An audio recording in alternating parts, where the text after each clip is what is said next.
அதிசயங்கள் செய்கிறவர் நம் அருகில் இருக்கிறார்.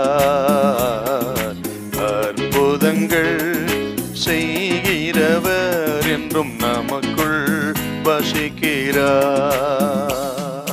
லூக்கா எழுதின சுவிசேஷம் 4:38 வாசிங்க பார்க்கலாம். பின்பு அவர் ஜெப ஆலயத்தை விட்டு புறப்பட்டு சீமோன் வீட்டிலே பிரவேசித்தார். சீமோன் வீட்டிலே பிரவேசித்தார். ஆண்டவர் இயேசு ஆக ஒரு வீட்டுக்குள்ளே பிரவேசித்தார் என்ற வார்த்தை மிக முக்கியமான ஒரு வார்த்தையாக நாம் எடுத்துக்கொள்ளலாம்.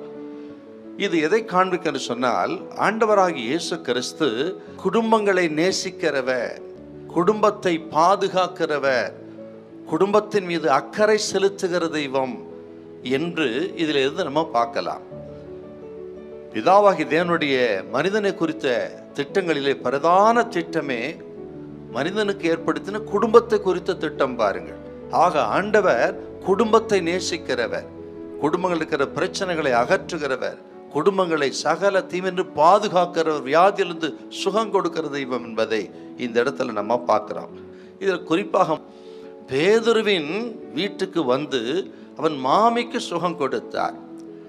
பேதுரு அவன் ஒரு பெத்சாயிதா பட்டணத்தான். யோவான் 1ஆம் அதிகாரத்தில் 44வது வசனம், ஆண்டவராக இயேசு கிறிஸ்து நாசரேத்தை விட்டு கப்பர்நகூமுக்கு வந்து அங்கே தன்னுடைய ஹெட் குவார்ட்டரை வைத்து அங்கே வாசம் பண்ணினார் என்பதனால இந்த பேதுரு அந்திரேயா என்பவர்கள் பெத்சாயிதாவை விட்டு தங்கள் வீட்டை கப்பர்நகூமுக்கு மாற்றி கொண்டவர்கள்.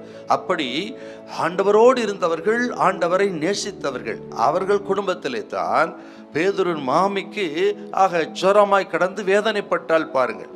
அப்படி தன்னை நேசிக்கிற, தன்னை பின்பற்றுகிற, தனக்காக வாழ்கிற குடும்பங்களை கைவிடாத தெய்வம் பேதுருவின் மாமிக்கு சுகம் கொடுத்து அந்த குடும்பத்தை கனம் பண்ணினார் பாருங்கள். இன்றைக்கு இதை கேட்டுக்கொண்டிருக்கிற உங்களை பார்த்து கர்த்தர் சொல்லுகிறார், நீங்கள் ஆண்டவருக்காக வாழ்கிற மக்களாக இருக்கலாம், ஆண்டவரை நேசிக்கிற குடும்பமாக இருக்கலாம், ஆண்டவருக்காக எவ்வளோ பிரயாசப்பட்ட குடும்பம், ஊழியம் செய்த குடும்பம், கர்த்தருக்கு கொடுத்த குடும்பம், இரவும் பகல் ஆண்டவரை நோக்கி ஜெபிக்கிற குடும்பமாக இருக்கலாம். ஐயோ, நான் ஆண்டவருக்கு எவ்வளவோ செய்திருக்கிறேன், ஊழியம் செய்திருக்கிறேன், கொடுத்திருக்கிறேன், இரவு பகல நாங்கள் ஆண்டவரை சேவிக்கிறோம், ஜெபம் பண்ணுகிறோம், எங்கள் வீட்டில் எந்த பிரச்சனையா, எங்கள் வீட்டில் இருக்கிற பிரச்சனை தீராத என்று நீங்கள் கவலையோடு இருக்கிறார். உங்களை பார்த்து கர்த்தர் சொல்லுகிறார், கர்த்தருக்காகப்பட்ட பிரயாசங்கள் ஒன்றையும் மறக்காத தெய்வம் இந்த நாளில் சொல்கிறார். உங்கள் குடும்பத்தை நேசிக்கிறார், உங்களை ஆதரிப்பார், உங்கள் குடும்பத்தை கர்த்தர் மேன்மைப்படுத்துவார். ஹல்லேலூயா, ஹல்லேலூயா.